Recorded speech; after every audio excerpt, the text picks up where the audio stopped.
1 Corinthians 2, verses 3 through 5. Kago en astheneia, kai en phabo, kai en tromo palo, egenomen pros humas. This episode features verses 3 through 5. They don't all fit on the same screen, but they constitute a connected whole, so I'm treating them together. Kago en astheneia, and I, this is the same crasis, the same elision, of kai and ago, and I, in weakness, and in fear, and in tromo palo, much trembling. This preposition en here always patterns with the dative. It's expressive of a state of mind, or perhaps sometimes, as here, instrumentally, by weakness, and by fear, and by much trembling, tromo palo. Astheneia is feminine, singular dative, phabo, masculine, singular dative, and tromo, masculine, singular dative. The last of these three has the adjective palo, and it would be unusual for the sense of this adjective to be distributed to the previous nouns. So weakness, fear, and much trembling. Egenomen, I was. This is the aorist middle of the koine verb ginomai, which means to be, and pros humas, the accusative here with pros.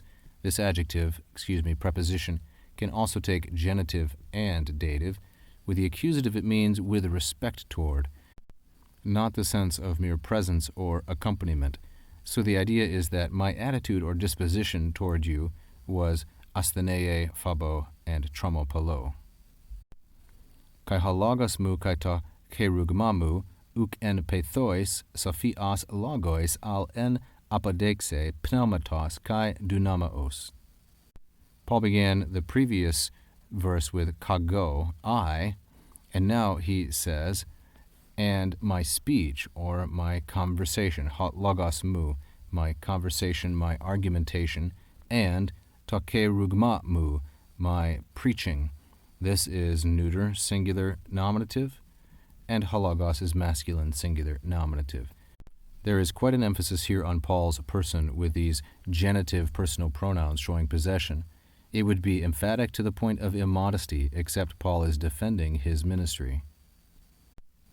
My speech, my preaching, not in persuasive words, pethois logos, of wisdom, again, en here perhaps being used instrumentally, but in or with a display, apodexe. This is a noun form which is cognate with the verb apodeknumi, which means to point out or display. Here it's dative singular with en. But Allah, in a display of the Spirit, pneumatos, and of power, dunameos. Pneumatos is neuter, singular, and genitive, while dunameos is feminine, singular, and genitive. We should note the distinction between dunameos, the genitive, which means the ability or potentia to do something, and the authority or potestas, he exousia. Both of these New Testament words are used, and they're always distinguished. Paul is not saying he has the authority, although he does. He's saying he has the actual power, and he exercised it. Finally, hina he pistis humon me en sophia anthropon al en duname theou. Here now is the purpose. Hina with the subjunctive expresses purpose. In order that your faith, he pistis humon, the faith that belongs to you, genitive of possession, might not be.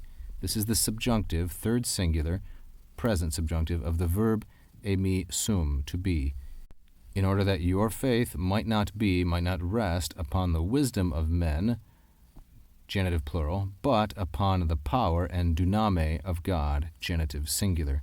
Both of these words, Sophia and duname, are referenced in previous verses, and Paul therefore carries through this contrast quite consistently.